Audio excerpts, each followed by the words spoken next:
TRS అధినేత కేసీఆర్ 6 పదుల వయసుకు దగ్గర పడుతున్నారు. నేడు 59వ ఏట అడుగు పెడుతున్నారు గులాబీ బాస్.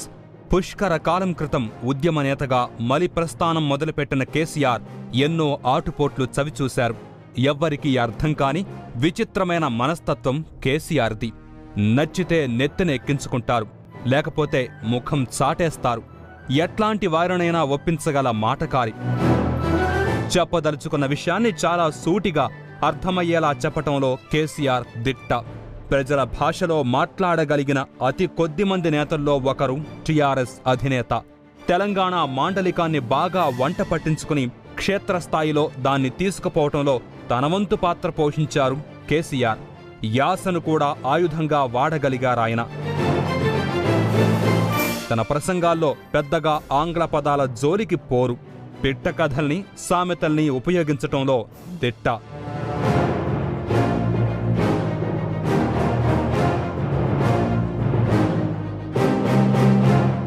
ఎట్లాంటి విషయాన్నైనా ఇట్టే పసిగట్టేస్తారు కేసీఆర్.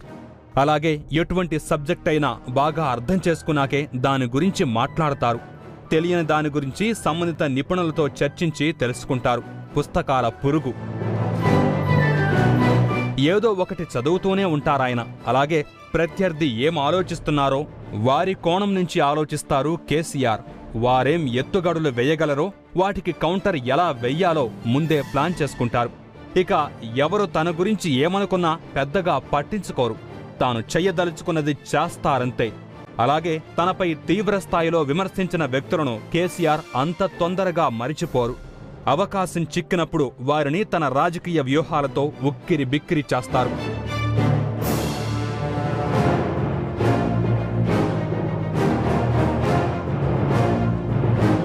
కొన్ని విషయాల్లో కేసీఆర్ చాలా మొండిగా ఉంటారు. స్వతహాగా కేసీఆర్ భయస్థుడు, భక్తిపరుడు. పూజలు, యజ్ఞ యాగాలంటే ఎనలేని మక్కువ, నమ్మకం. ఒక రాజకీయ నాయకుడిగా కేసీఆర్ చేసినన్ని యజ్ఞాలు, యాగాలు మరెవ్వరూ చేసి ఉండకపోవచ్చు.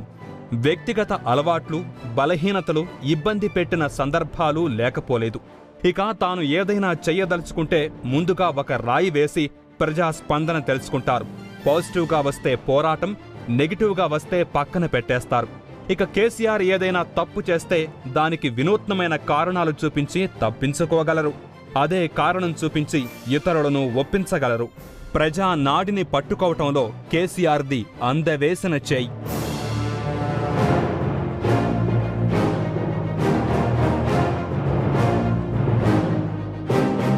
నాయకుడంటే నడిపించేవాడు. ఒక నాయకుడిగా ప్రజాదరణ పొందాక తనకు తిరుగులేదని, నాకంతా తెలుసన్న ధోరణి ఎక్కువగా ఉంటుంది. అటువంటి వాటి నుంచి కేసీఆర్కు మినహాయింపు లేదు.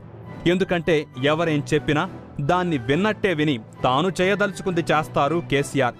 ఏ మనిషికి అన్నీ మంచి లక్షణాలే ఉండవు. అలాగే నాయకుడన్నాక అన్నీ నాయకత్వ లక్షణాలే ఉండవు.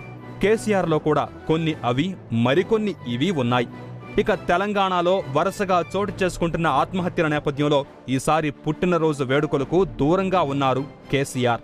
హైదరాబాదులో ఉంటే కేడర్ బాగా హడావిడి చేస్తారనో, లేక ఫామ్ హౌస్లో ఉంటే ప్రశాంతంగా ఉంటుందనో తెలియదు. కానీ ఇంటి దగ్గర మాత్రం ఆయన ఉండటం లేదు.